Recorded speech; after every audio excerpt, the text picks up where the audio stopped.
Nous, on ne cherche pas des clics. On cherche des gens derrière les clics. C'est ça, ouais. Donc, si on a, par exemple, si on a eu 10 clics et c'est 10 entreprises ICP, très bien, il n'y a pas besoin de plus. Mais si on a, on a 100 clics, mais il y a 0 entreprise derrière, ça va pas.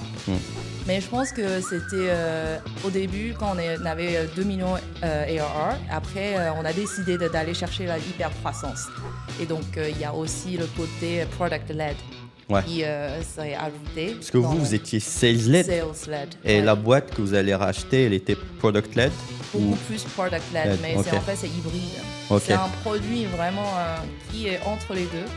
Enfin, si on parle de mon rôle à l'époque-là, c'est vraiment de comprendre le product market fit et de traduire dans le product channel fit et le pricing channel fit. Et regarder aussi tous les canaux possibles où je dois vraiment investir. Il faut quand même aller grappiller beaucoup de micro-volumes pour espérer, sachant que derrière, par contre, le reward est grand parce que c'est des haut tickets, des high tickets intéressants. Est-ce que tu sais comment s'est passée l'avant-vente de la boîte à Sage? Bonjour, ciao. Bonjour. Bonjour, Guillaume. C'est une affaire, c'est ciao. Merci d'avoir rejoint aujourd'hui nos nouveaux studios. En tout cas, à nouveau, on va voir. Aussi. Merci. Et aujourd'hui, tu nous rejoins pour parler du sujet déjà du métier du VP Growth et aussi parce que tu as une particularité qui est d'avoir rejoint très tôt une entreprise qui était en hyper croissance. Et surtout, ce que je trouvais intéressant de discuter aujourd'hui, c'est ces phases de je suis en hyper croissance, je rachète des boîtes, je me fais racheter. Et toi, tu es au milieu de tout ça. Tu es en train de gérer plein de choses, la croissance, le rachat. Et donc, je me suis dit, ça peut être un super épisode pour échanger là-dessus. Mais d'abord, pour commencer, j'aimerais bien que tu te présentes et que tu me dises un peu ce que tu fais aujourd'hui et aussi de Bright Pearl, la boîte où tu bosses. Oui, très bien. OK, donc je suis Xiao et je suis VP of Growth chez Bright Pearl. Pour ceux qui ne connaissent pas Bright Pearl est une entreprise SaaS qui propose des solutions de back-office pour les retailers, qui les aide à gérer leur logistique post-vente.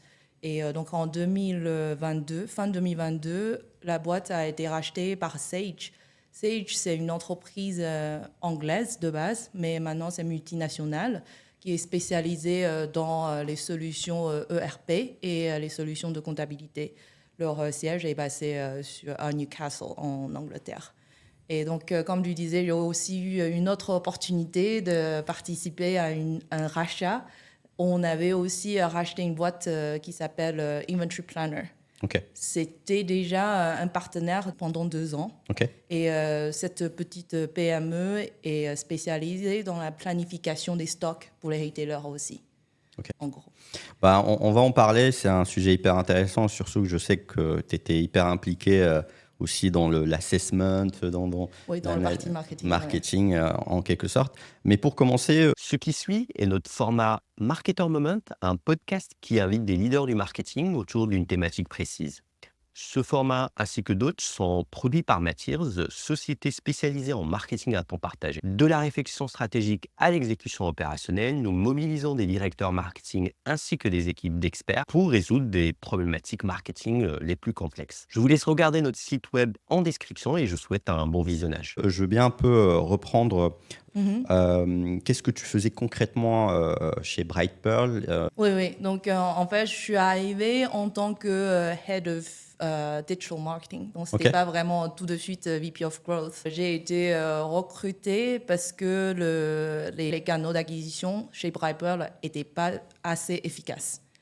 Et aussi, c'était à l'époque où le board a justement mis en place une équipe professionnelle, donc une équipe de direction professionnelle. Et le CEO, Derek, il a commencé à construire son équipe pour aller plus loin, croître le ARR, le Annual Recurring Revenue. Donc, j'ai rejoint la boîte à ce moment-là. Et ma responsabilité, tout au début, c'était vraiment de regarder tous les canaux qu'on utilisait déjà et essayer d'aller plus loin, aussi d'essayer d'améliorer l'efficacité. Et j'ai une question. Quand tu arrives, la boîte à quel âge et fait quel niveau de revenu à peu près? Donc, la boîte avait déjà, je pense que probablement autour de 10 ans. Mais c'était toujours une très petite boîte gérée par le fondateur. Et la croissance n'était pas du tout en hyper croissance. Ok. Donc, c'est pour ça que le board a décidé de mettre en place une équipe professionnelle pour aller chercher la croissance. Et le ARR était autour de $2 millions. À ton arrivée. Ouais. Ok. Et on a réussi à le croître à 27 millions en 4 ans. Ah ouais, pas mal. Ouais. Bien sûr, il y a une petite partie, ça vient de Inventory Planner aussi, c'est le rachat. Le rachat. Ouais, réalisé. Ok. Donc, tu as évolué. Comment ça s'est fait un peu quand tu es arrivé? Qu'est-ce que tu as commencé à mettre en place directement pour aller chercher les 27 millions? Oui, donc en fait, pour aller chercher les 25 millions, je pense que c'était assez intéressant chez Brightpearl, c'est que pour créer la croissance, on n'avait pas commencé à se dire que, allez, on va cibler tout le monde possible. On avait vraiment commencé par regarder c'est qui nos ICP. Et c'est vraiment c'est quoi nos differentiators aussi du produit. Et quand on a bien défini le product market fit, on a commencé à dire que OK, maintenant il faut qu'on regarde le product channel fit. C'est vous les canaux d'acquisition. Product channel fit. Ouais. Ok. Et aussi il y a le pricing channel fit, parce qu'il y a quand le pricing, si c'est le prix est trop haut, il y a des canaux qui sont pas très efficaces. Donc on a regardé tout ça, tous les aspects. Si on parle de mon rôle à l'époque là, c'est vraiment de comprendre le product market fit et de traduire dans le product channel fit et le pricing channel fit. Et regarder aussi tous les canaux possibles où je dois vraiment investir et où je dois concentrer mes ressources et aussi mes efforts. Donc c'était assez marrant, c'est qu'à mon arrivée, l'équipe investissait vraiment sur tout. Quand tu dis surtout, on parle d'une solution SaaS. Déjà, ce qui est étonnant, c'est que c'est une solution SaaS qui a 15 ans, donc assez ancienne dans ce monde-là. Et donc, on a une vision qui est souvent, SaaS investit sur LinkedIn, sur les canaux qui sont visibles. Et quand tu dis, on investit sur un peu tout, C'était quoi? moi, tu vois, de point de vue B2C, je pourrais te dire où est-ce qu'on peut gaspiller de l'argent en B2C. Mais en B2B, c'est quoi les canaux? Parfois, les canaux un peu loufoques sur lesquels ils investissaient. Tu peux aussi un peu gaspiller des sous si tu touches les canaux comme déjà LinkedIn. Oui, c'est bien pour B2B, mais c'est pas forcément si bien pour retailer. Mais je pense que c'était au début, quand on avait 2 millions ARR, après, on a décidé d'aller chercher la hyper-croissance. Donc, dans ce cas-là, il y a une sorte de peur de rater quelque chose. Ouais. FOMO. Ouais, FOMO, quand on ne sait pas qu'est-ce qu'on veut vraiment faire.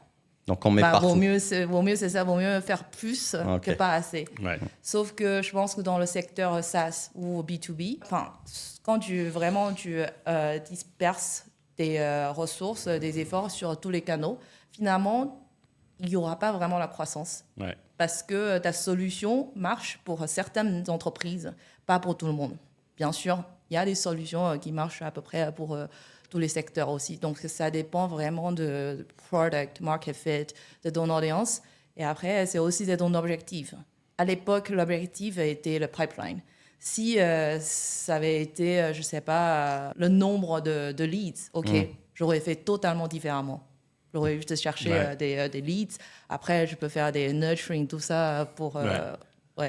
Mais vous, l'objectif, c'était clairement des opportunités. Des opportunités, oui. Parce que nous, on est arrivé même à break-even avant l'acquisition. Ah oui, Ouais. ok.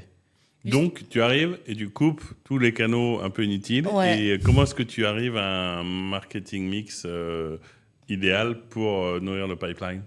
Oui, donc j'ai regardé vraiment toutes les activités que l'équipe avait déjà effectuées.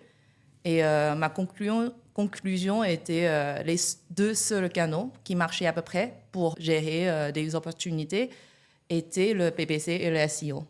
Ok. Parce que c'est normal, les 2 canaux, c'est des canaux où on peut targeter des gens qui sont déjà activement à la recherche d'une solution. Donc, ça dépend de leur intention d'achat aussi. Et du coup, j'ai dit à l'équipe, aussi à mon boss à l'époque, tu me donnes 6 mois, je vais tout restructurer, je vais optimiser.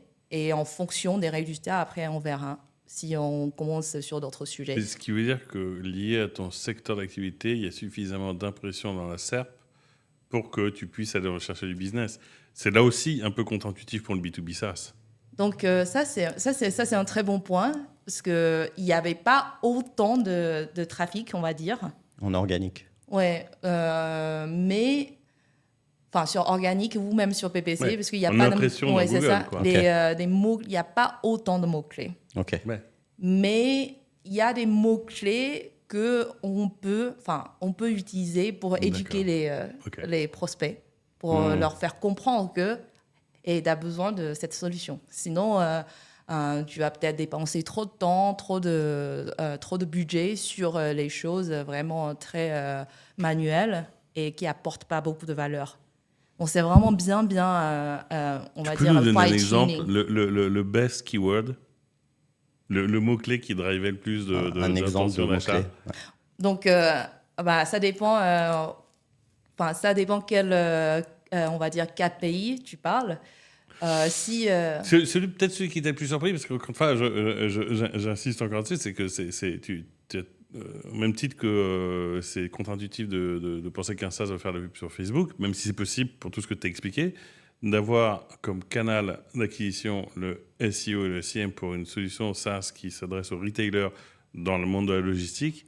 Je me dis, mais top funnel, qui écrit quoi sur Google pour finir sur votre landing page quand même? Ouais. Donc déjà, il y a plusieurs choses. Donc ça, c'est tout ce que j'ai appris je pense que dans les 6 mois. Ouais. Donc tout d'abord, c'est vrai que j'ai abandonné beaucoup de best practices que j'avais appris sur PPC. Donc juste te donner un exemple. Moi, je voulais absolument les retailers. Ouais. Je voulais absolument les retailers qui arrivaient aussi à payer la solution. La solution n'était pas si chère. Je voulais aussi le retailer qui cherchait déjà un produit. Donc, au lieu d'aller chercher des mots-clés qui ont peut-être plus d'impression, moi, je m'étais focalisée sur des mots-clés un peu plus, on va dire, solution-oriented. Donc, c'est souvent genre inventory management, system, software. Il y a toujours cette partie. Et puis, dans mes annonces, j'ai aussi mis des mots-clés, genre ça, c'est pour retailer.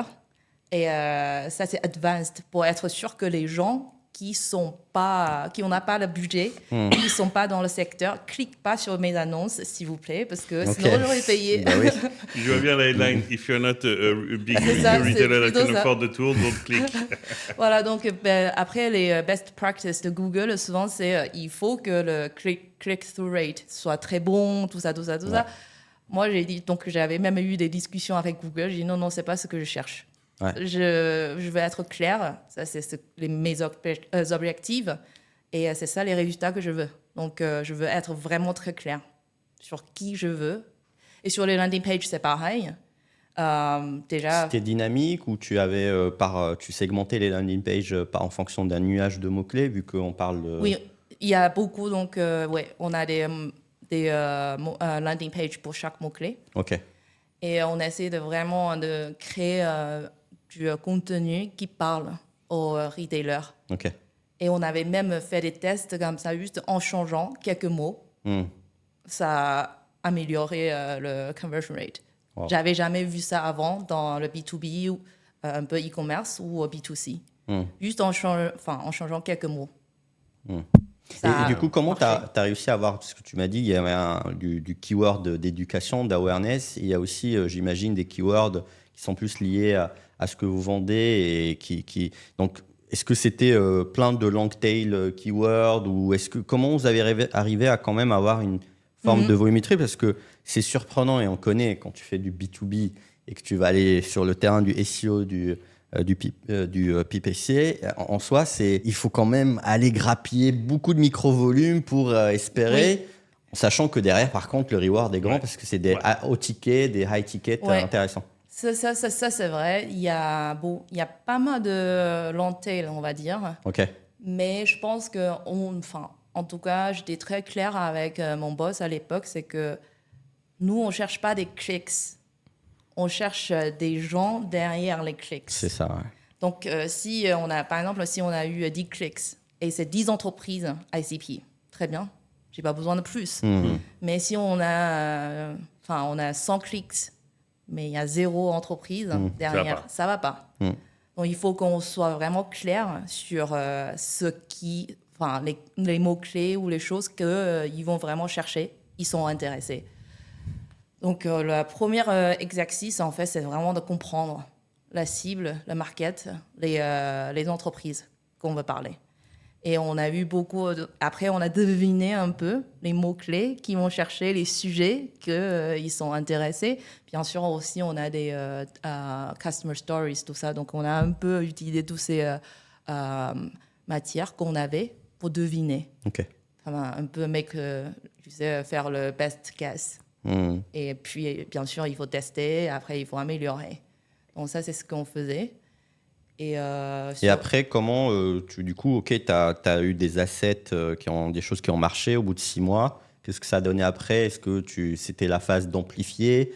Est-ce que c'était, tiens, on va tester des nouveaux canaux? Ça a donné quoi après ces 6 mois? Ouais, du coup, pendant les 6 mois, on a changé les mots-clés, on a testé les mots-clés. Et dans les mots-clés, on a aussi trouvé que les concurrents, en fait, c'est super utile.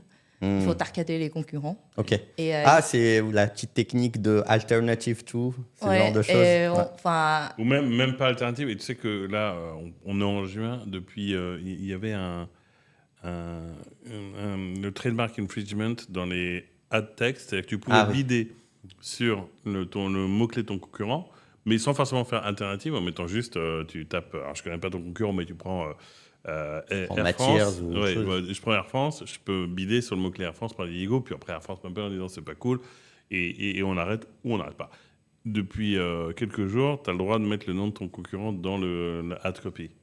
Oui, nous, sur certains concurrents, nous pouvions, mais sur certains, c'est protégé, donc on ne pouvait pas. Après, le plus important, c'est vraiment le message sur le landing page. Okay. Et on a réussi à bien utiliser les concurrents en créant des messages vraiment très bien. Donc, on n'était pas agressif du tout. Mais en même temps, on a réussi à faire comprendre aux prospects que si tu as ces besoins-là, nous, on est meilleurs que les concurrents. Donc, dans le copywriting, tu chopais l'intention d'aller vers le concurrent A et tu détournais cette... Pourquoi on est meilleur. En disant qu'on est meilleur sur ces aspects-là. Et si tu as ces soucis-là, c'est des défis actuels les plus importants. Voilà, peut-être il faut considérer nous plutôt. Ça marche bien. Et puis donc voilà, on a restructuré les mots-clés, on a regardé les performances quasiment tous les jours, même si pas beaucoup de clics, mais on prenait vraiment chaque clic comme une entreprise derrière. Donc on a essayé de deviner pourquoi il y a eu ce genre de comportement derrière chaque clic et tout ça. Ça a beaucoup aidé et on a appris beaucoup de choses sur les comportements, sur ce qu'ils cherchaient. Et puis, on avait beaucoup travaillé sur justement les landing pages. Ça, c'est aussi une bonne leçon pour moi au début. C'était dans le B2B. Le contenu était vraiment crucial pour le succès de la boîte. Quand tu dis landing page, c'est quoi? La partie copywriting? C'est la partie c'est le message. Le message. C'est vraiment le message, en fait.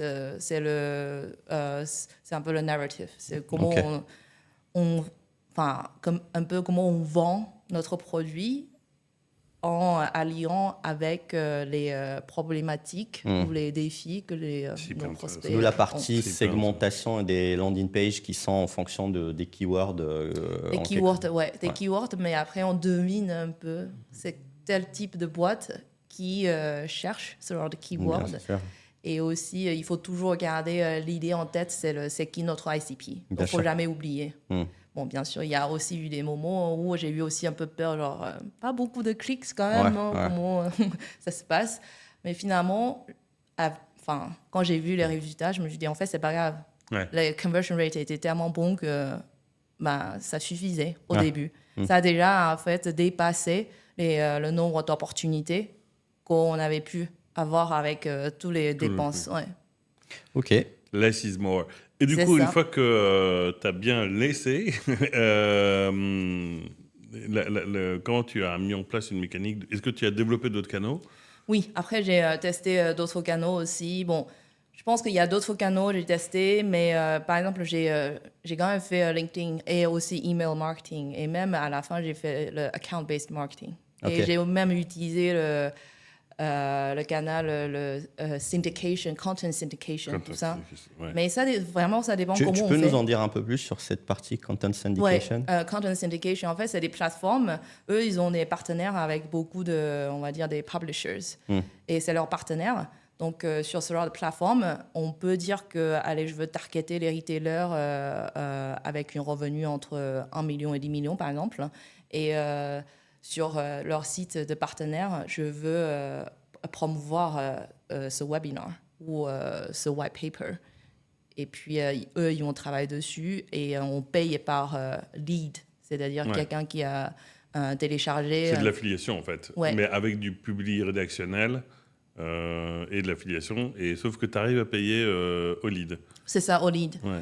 Mais, et puis, il faut aussi. Je pense que sur ce genre de canaux, moi, j'avais utilisé ce canal que pour un peu une sorte pour account-based marketing. C'est-à-dire que je sais, ces entreprises-là, c'est les ICP.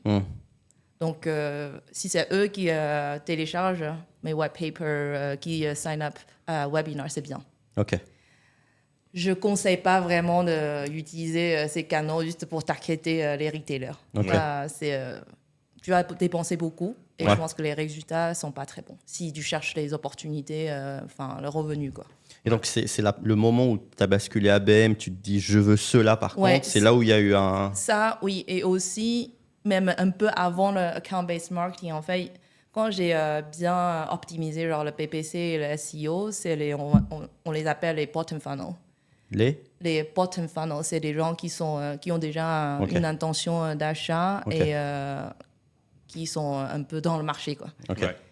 Après, quand je commence à me dire que, OK, du coup, d'où vient la croissance après?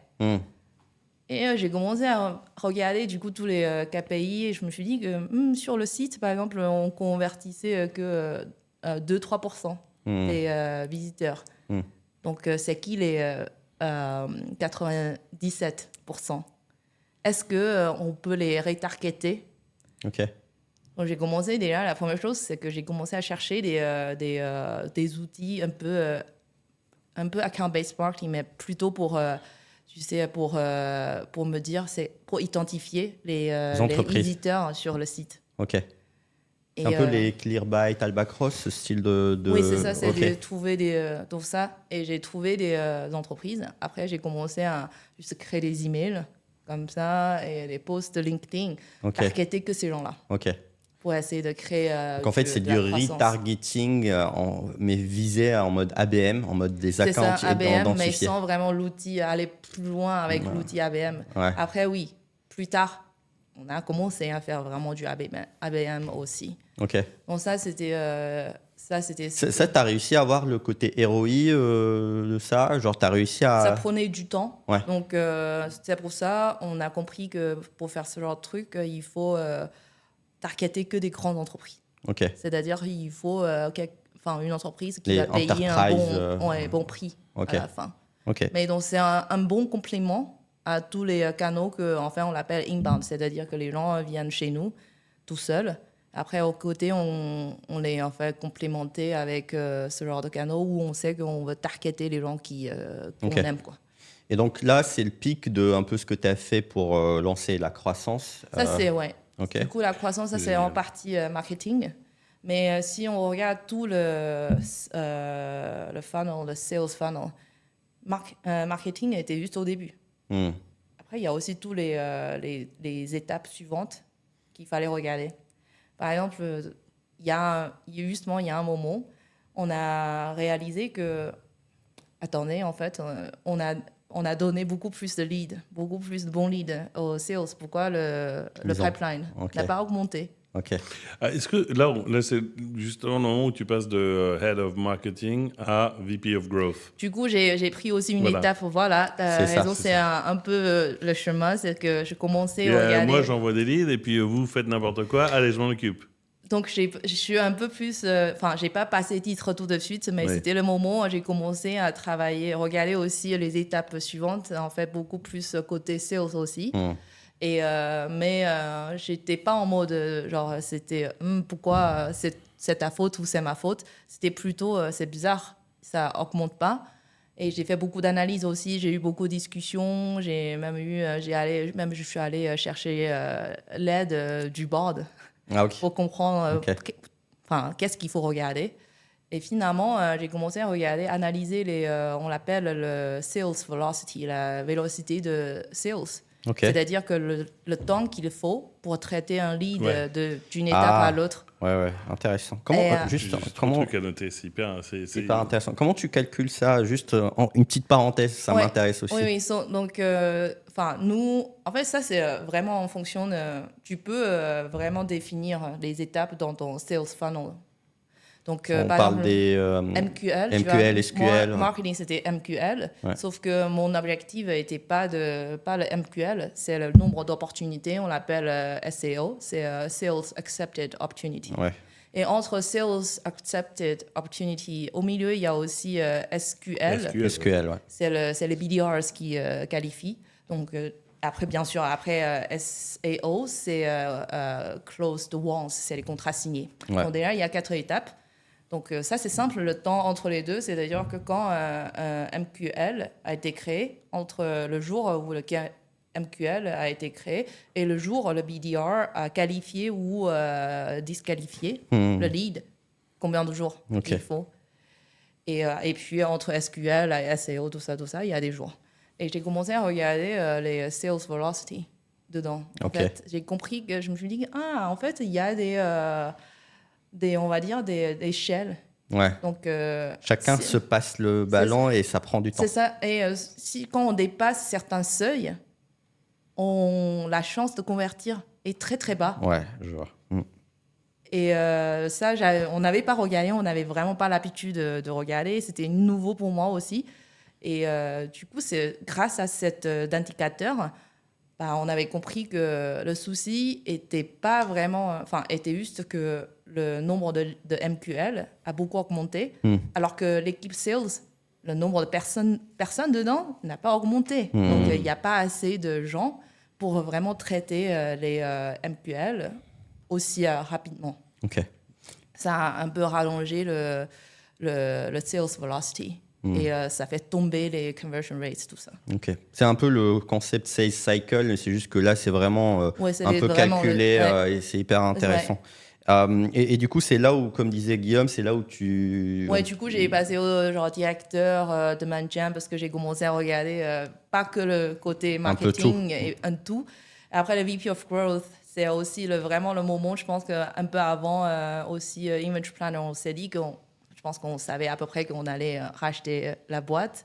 Et donc, il y a aussi le côté product-led qui serait ajouté. Parce que vous étiez sales-led. Sales-led. Et la boîte que vous allez racheter, elle était product-led? Beaucoup plus product-led, mais en fait, c'est hybride.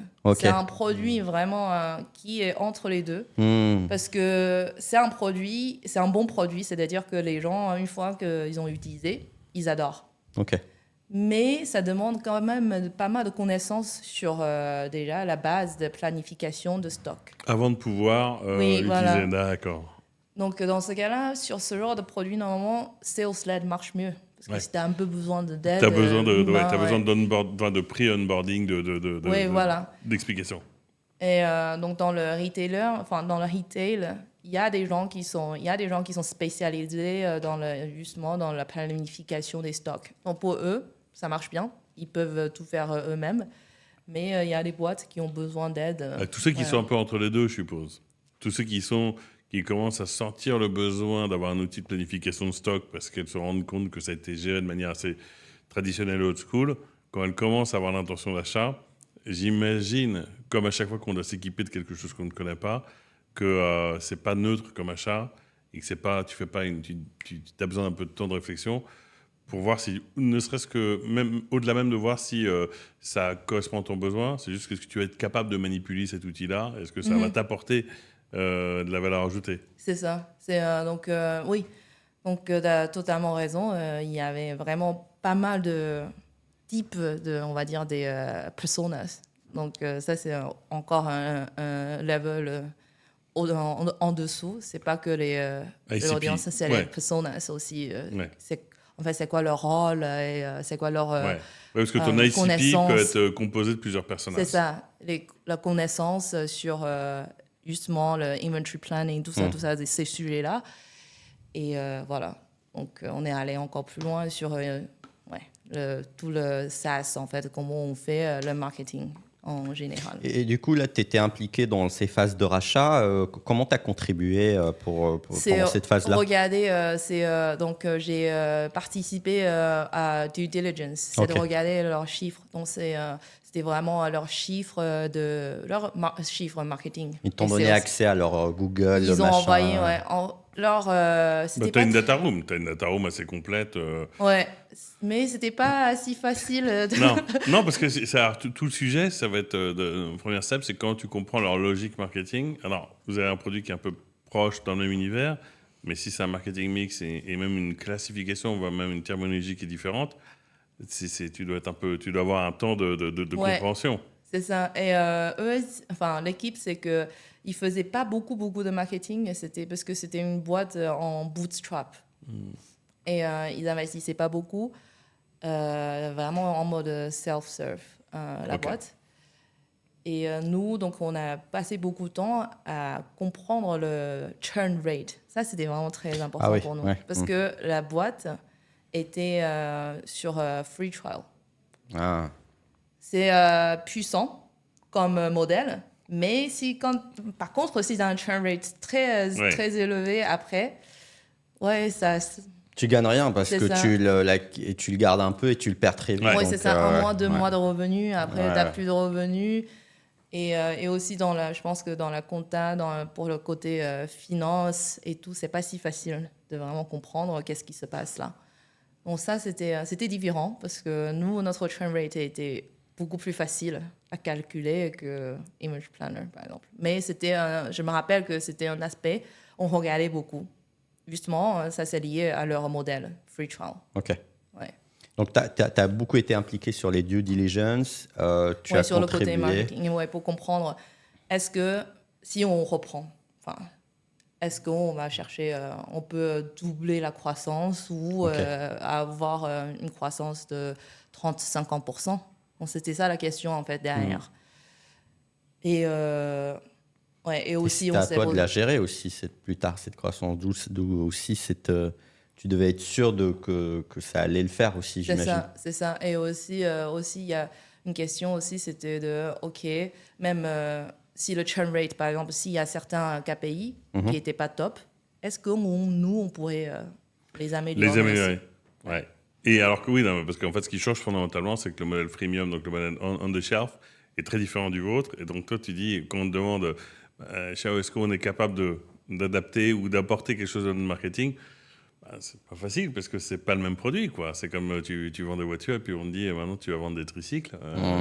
Tu peux le faire parce que fondamentalement, tu as le même genre de consommateurs qui vont arriver chez toi, mais c'est pas le même average. J'imagine que l'ARPU n'était pas le même. Average revenu per user était plus faible dans la boîte que vous avez achetée. Enfin, tout ça est assez logique.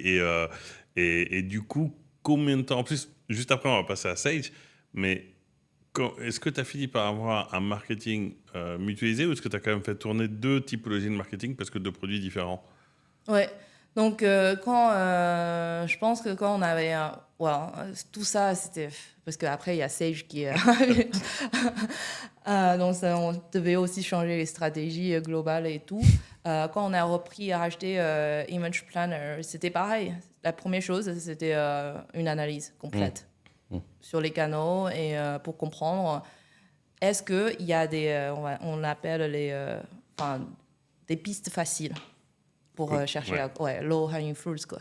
Et du coup, on a commencé par... Tu veux dire des quick wins? Quick wins, tout de suite, qui ne demandent pas beaucoup d'efforts. Mais en même temps, on peut avoir de quick wins très rapidement. Et du coup, on a fait ça, on a fait une analyse. On s'est dit que, bon, déjà, le site web, on a besoin de changer. Et aussi, on peut aussi augmenter un peu le prix. Donc ça, c'est aussi... Ça, c'est le meilleur quick win de tous les outils SaaS.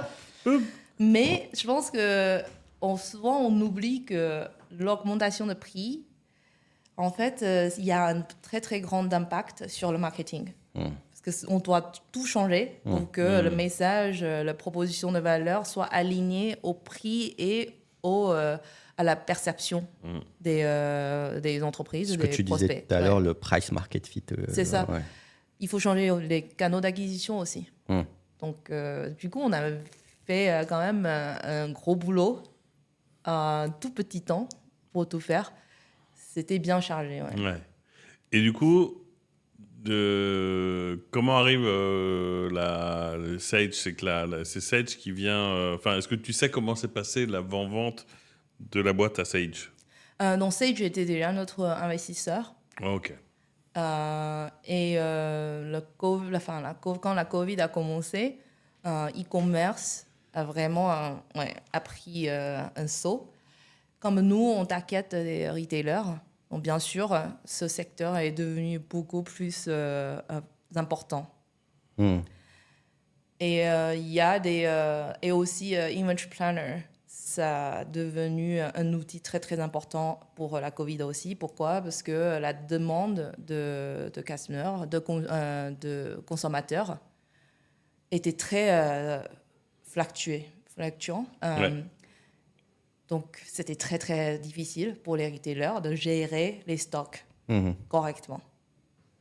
Et la demande pour ce genre d'outils a pris un saut aussi. Ok. C'est ça qui a déclenché le rachat, parce qu'il y a beaucoup de grandes boîtes, justement, dans les espaces un peu ERP. Ils ont commencé à regarder les petites boîtes qui sont spécialisées dans la planification de stock, dans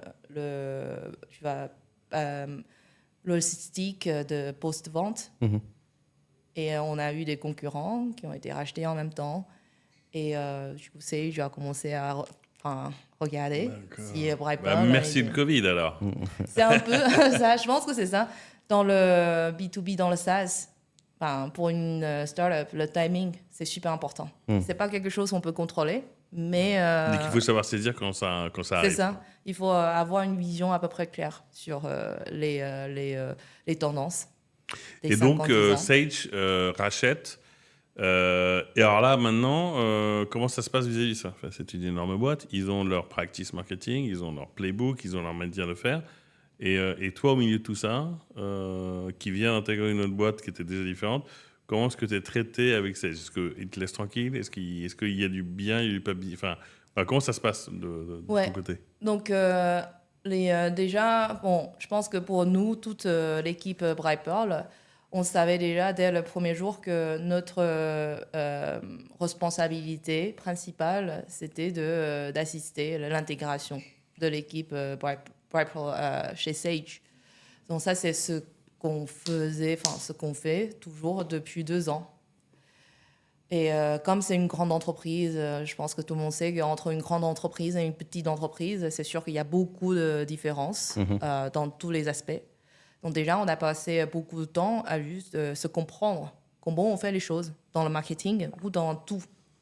Et dans sales, je pense que c'est à peu près similaire. On a un modèle relativement similaire. Mais dans le marketing, c'est vrai qu'on n'a pas du tout les mêmes modèles. Et on utilise des mots, des termes similaires, mais qui ne veulent pas dire exactement la même chose non plus. C'est intéressant. Donc, comme quoi, par exemple? Même, tu vois, comment on définit un MQL. Ah oui. Ce genre de truc. Donc, on est rentré vraiment dans les détails pour comprendre les procédures des deux côtés et comment on peut intégrer la boîte, comment on intègre le marketing dans Sage pour être sûr qu'on peut continuer à générer la croissance. En même temps, ça ne sera pas toujours une entreprise un peu à côté dans l'organisation de Sage. Mais du coup, ça a eu un impact sur l'organisation des équipes, puisque si je comprends bien, tu avais tes équipes à toi, tu intègres, donc vous faites un peu de la mutualisation. Comment, d'ailleurs, on n'a pas posé la question, mais à peu près, tu gérais au pic combien de personnes Ouais. en totalité et comment tu as géré cette transition vu que tu as merge avec des équipes Ouais. marketing? Donc, bon, la première question, c'est que, sur les gens que j'ai gérés, je pense que nous, chez Briper, j'ai jamais vraiment géré une grande équipe. Dans tous les cas, on était tout le temps très lean. C'est en mode, parce qu'on avait besoin le break-even, on avait besoin la rentabilité. Et j'avais en fait 3 marketeurs sur différents sujets et des contacteurs. Et puis, j'ai géré des BDRs. BDR, ça a été dans mon équipe pendant un petit moment aussi. Justement, quand on a commencé à faire le account-based marketing, tout ça, on s'est posé la question où on met les BDRs, sales ou marketing. Quand j'ai rejoint Sage, BDRs, tout ça, il faut aller dans l'équipe sales. C'est séparé. Oui, c'est séparé. Ouais. Et puis maintenant, en fait, je suis beaucoup moins impliquée sur Bripearl. J'ai appris d'autres responsabilités chez Sage aussi. Et c'est que déjà, pour le marketing, chez nous, à Bripearl, c'était global. C'est une équipe marketing qui gérait tous les marchés. Chez Sage, c'est régional. Donc déjà, on devait savoir qui va où, dans quelle région et pour gérer quelle partie aussi. Donc ça, c'était la première chose. Et pour vraiment comprendre la meilleure façon d'organiser, d'intégrer les deux, ça a pris pas mal de temps. Et puis pour moi, je pense que c'est aussi assez unique parce que je suis basée en France. Personne n'est basé en France. Ce qu'on n'a pas précisé, c'est qu'elle est basée en France et toute l'équipe, elle est au UK. Au UK ou aux États-Unis. Et tu n'as jamais été au UK? Si, j'étais à Bristol, c'est pendant le Covid.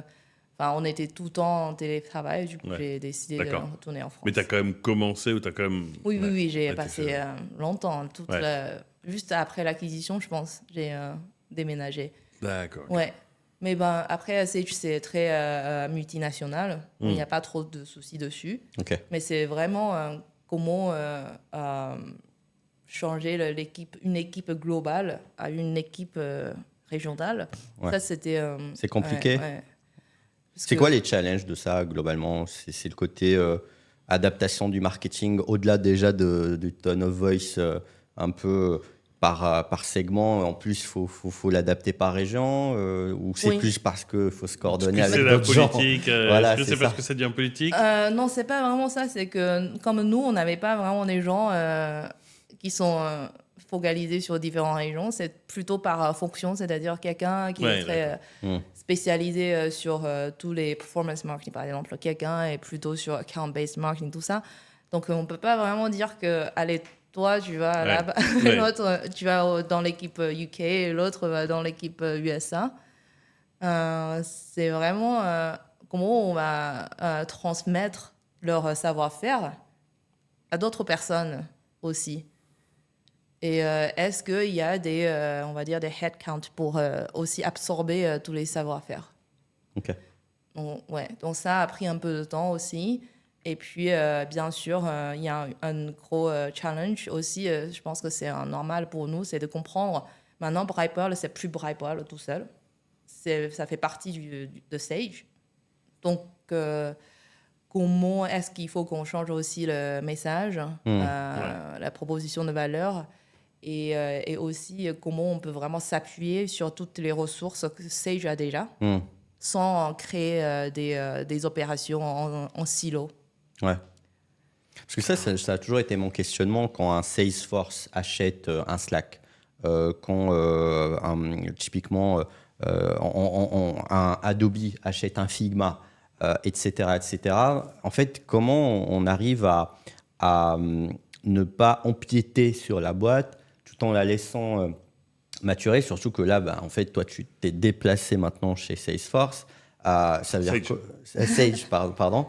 Peut-être. Mais un jour, peut-être. Un jour, peut-être. Mais en soi, c'est je me dis toujours, c'est souvent des use cases assez compliqués qu'on voit, surtout Alors, que là, sachant qu'il faut partir du principe que dans tout ce qui est M&A, il y a, les chiffres fluctuent, mais tu as entre 40 et 70% de fusions qui sont des échecs. Ok, aussi. Ouais. L'acheteur finit par drop le business qu'ils ont acheté, précisément pour ce qu'on appelle le PMI, le Post-Merger Integration. Ouais. PMI, ok. Ouais, et qui est hyper compliqué parce que c'est exactement ce que dit Chiao, c'est-à-dire, le bon exemple un peu micro, c'est un billard d'une boîte qui donc gère tout. On va dire maintenant, non seulement tu vas être spécialisé sur une région, mais peut-être sur une industrie, peut-être sur un truc, et ça s'entend dans une logique d'organisation. Mais à titre personnel, il dit non, je préfère avoir un scope plus large, quitte à être moins précis, être moins machin, que d'être. Mais ça répond à la logique. Et puis aussi, il y a l'enjeu de celui qui rachète, il peut être discordant, divergent avec la boîte qu'il a rachetée. C'est-à-dire que ça peut être... L'exemple, c'est je rachète un concurrent qui risque de me faire de l'ombre pour le tuer. Bon, mais ça, c'est... Voilà. Google, ils aiment bien Voilà. faire ça, j'imagine. Mais ouais. ça, c'est quand même pas... Je pense que c'est pas l'intention de tous. Ouais. Mais en fait, si tu prends cet exemple-là, un gros éditeur de logiciels rachète un petit éditeur qui est complémentaire, si il n'y a pas de culture, là, le merger en termes de culture, donc en termes mais aussi de produits. En fait, leurs clients habituels n'ont pas besoin d'inventory planning ou tu ne sais pas comment, où ça a demandé un travail.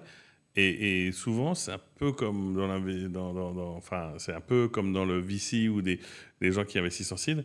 Parce que souvent, ils préfèrent dropper que de dire, OK, en fait, si ça ne se fait pas de manière assez naturelle et ça ne converge pas vers on a les mêmes objectifs, un sales, je préfère dire, alors je dis pas ça dans ton cas, mais un Salesforce préfère dire, OK, en fait, je drop parce que c'est impossible que ça devienne un bloqueur pour ces boîtes-là. Donc, malheureusement, les boîtes qui sont rachetées doivent soit se plier à l'endroit vers où va les amener celui qu'ils ont acheté, d'où la nécessité de converger. Sinon, ça devient conflictuel. Et on peut comprendre que c'est très humain, mais tu as une grosse boîte qui fait des dizaines de milliards, cette boîte-là qui fait 100 fois ta taille, moins, même si elle est petite, il y a plein de sujets et c'est beaucoup plus facile de se planter que de réussir.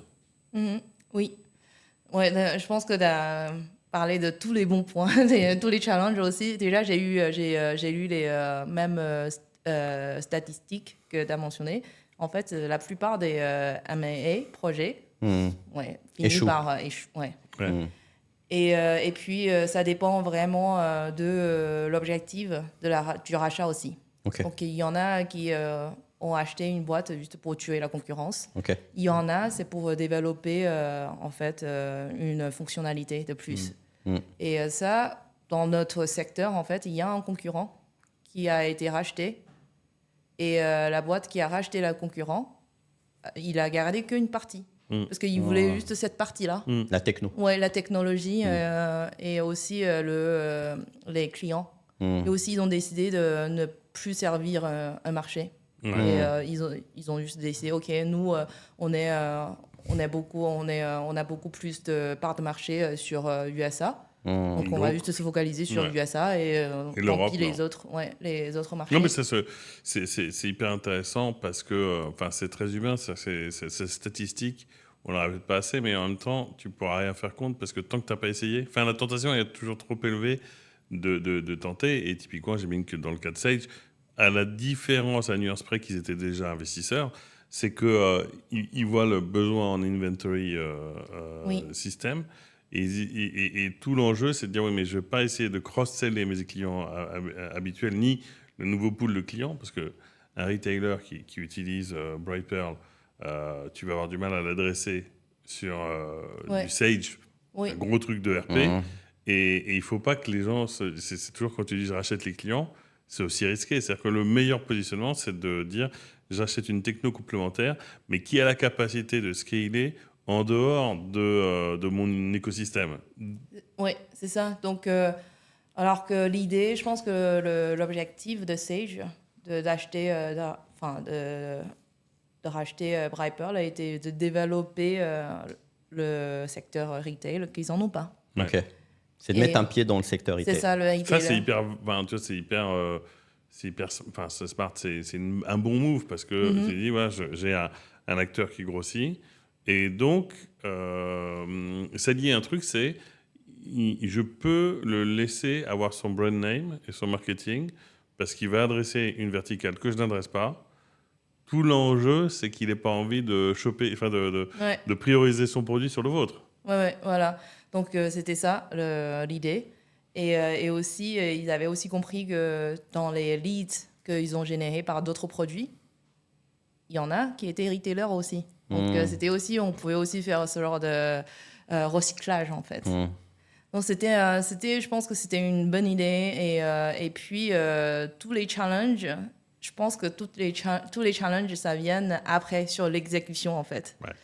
Sur l'exécution, comme tu disais, la culture, c'est vraiment un grand challenge dans M&A. C'est ça, les entreprises, surtout une boîte comme Brightpearl, on a vraiment une culture très, très forte. Et c'est la culture qui a un peu gardé tout le monde là, pendant 6 ans, 7 ans, jusqu'à l'exit. Et comment intégrer les deux cultures. Ça aussi, c'est un bon sujet. Ouais, c'est un bon sujet. Et c'est aussi, ça, c'est plutôt sur l'intégration des équipes, en fait. Oui. Et aussi maintenant, comme je suis chez Sage, comme je disais, je suis moins impliquée sur Brightpearl, mais je suis beaucoup plus impliquée sur d'autres marques que Sage a rachetées. En gros, ton rôle, c'est d'aller travailler sur plein de marques. Maintenant, oui, du coup, je travaille un peu sur des autres marques aussi. Je pense que c'était intelligent parce que du coup, moi, comme je viens d'une boîte rachetée, j'ai un peu la culture des petites entreprises. Donc déjà, pour moi, c'est plus facile de communiquer avec les équipes des autres boîtes rachetées. Mais c'était aussi intéressant c'est aussi intéressant pour moi, c'est que je vois aussi d'autres modèles, déjà des boîtes et aussi d'autres objectifs de Sage sur les rachats. Donc, il y en a, c'était pas pour ouvrir un autre secteur, c'était vraiment pour ajouter une fonctionnalité de plus.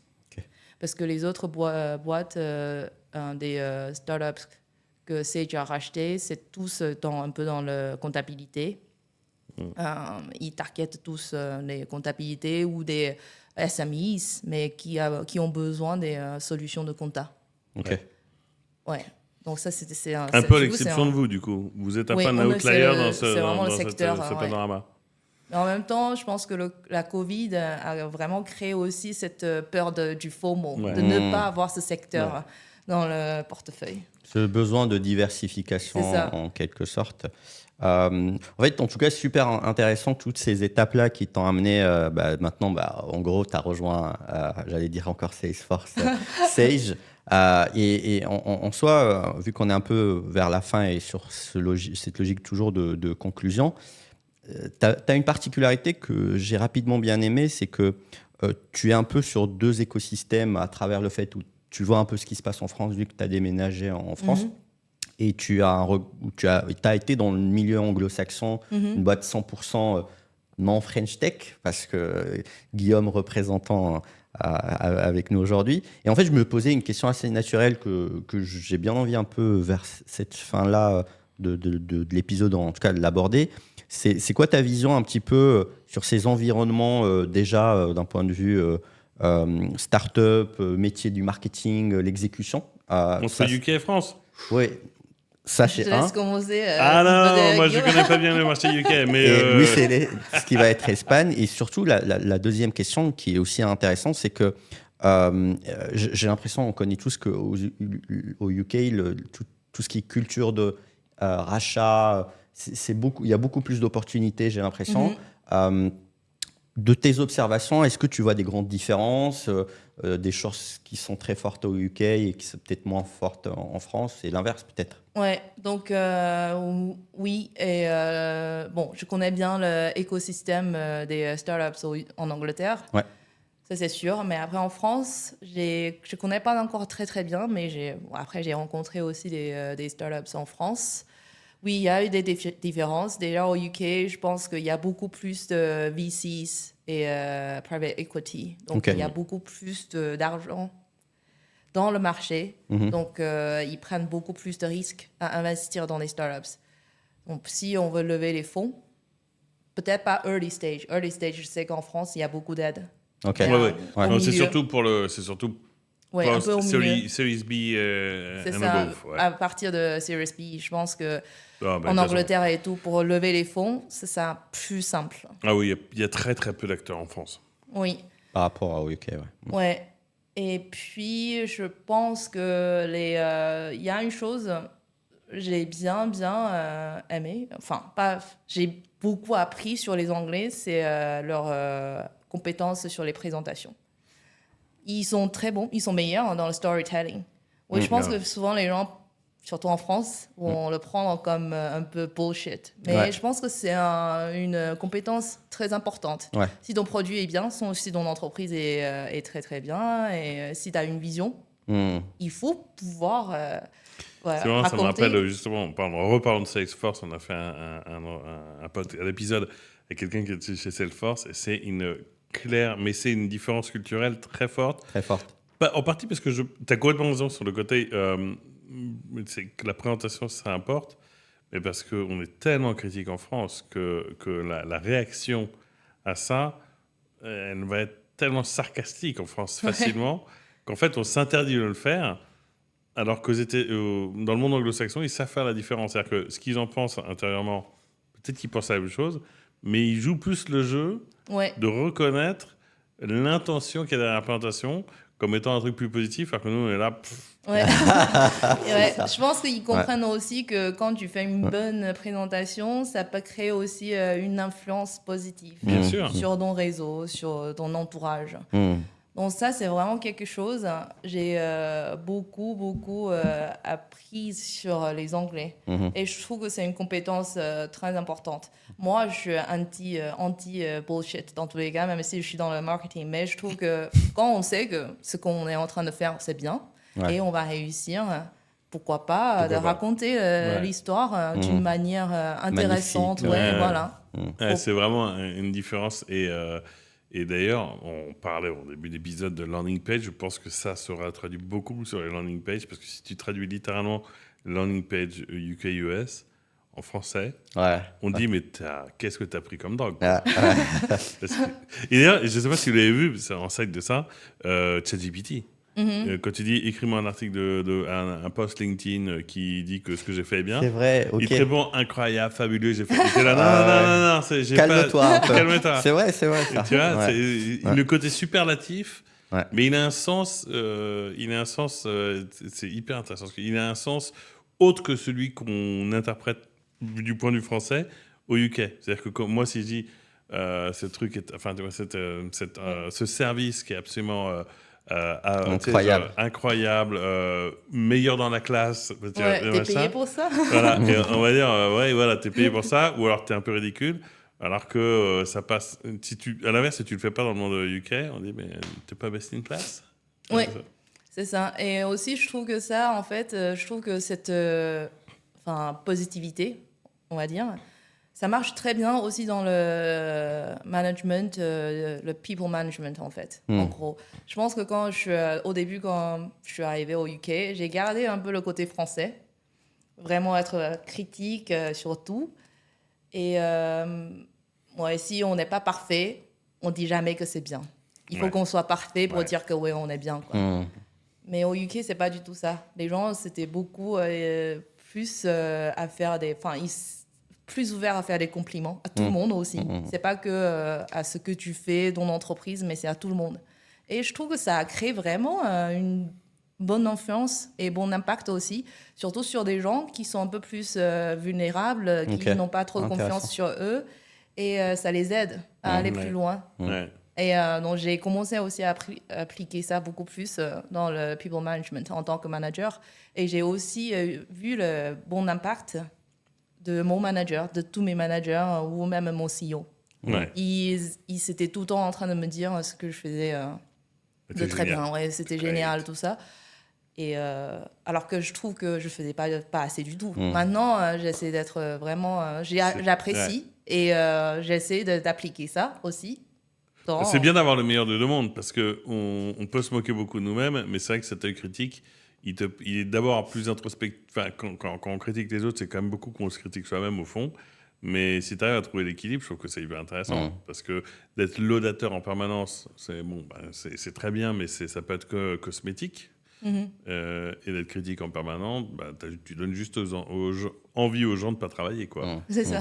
Ni d'acheter ton produit, tout ça. C'est ça. Même sur moi-même, je pense que j'étais beaucoup plus... je me donnais jamais de compliments si je faisais pas 100% ou dépasser ou même 200%. Ouais. Et du coup, dans un monde anglo-américain, j'ai jamais été la personne la plus, on va dire, vocale. Mais alors que je pense que je connais beaucoup plus que certaines personnes aussi. Mais sauf que dans ma tête, c'est tout le temps, si je dis quelque chose, il faut... c'est ça, il y a vraiment un très, très bon intérêt à raconter. Non, pas vraiment. Donc, je trouve que ça aussi limite un peu les échanges entre les gens aussi. C'est vrai. Maintenant, je suis beaucoup plus ouverte à juste parler d'une idée. Bon, bien sûr, toujours une idée réfléchie. Bien sûr. Mais ça aide, en fait. Ça crée juste beaucoup plus de conséquences, de bonnes conséquences. C'est drôle parce qu'on est en train de conclure avec le aussi principe même de ce qu'on dit, le growth mindset. Ça fait partie aussi de ça. Tout à fait. C'est de ne pas se limiter en termes d'idées et qu'au final, même dans nos métiers de marketing, c'est un bon mindset à garder. Faut pas se limiter, il faut tout le temps fail fast et learn fast. Mais c'est important de créer un environnement où tout le monde se sent safe, en sécurité. Comme ça, on peut vraiment échouer rapidement et apprendre rapidement. Et pour créer l'environnement en sécurité comme ça, je pense justement il faut qu'on on donne des compliments aux gens. On essaie d'assurer aux gens qu'on est bien et on a fait de bonnes choses. Et il faut juste aller un peu plus loin.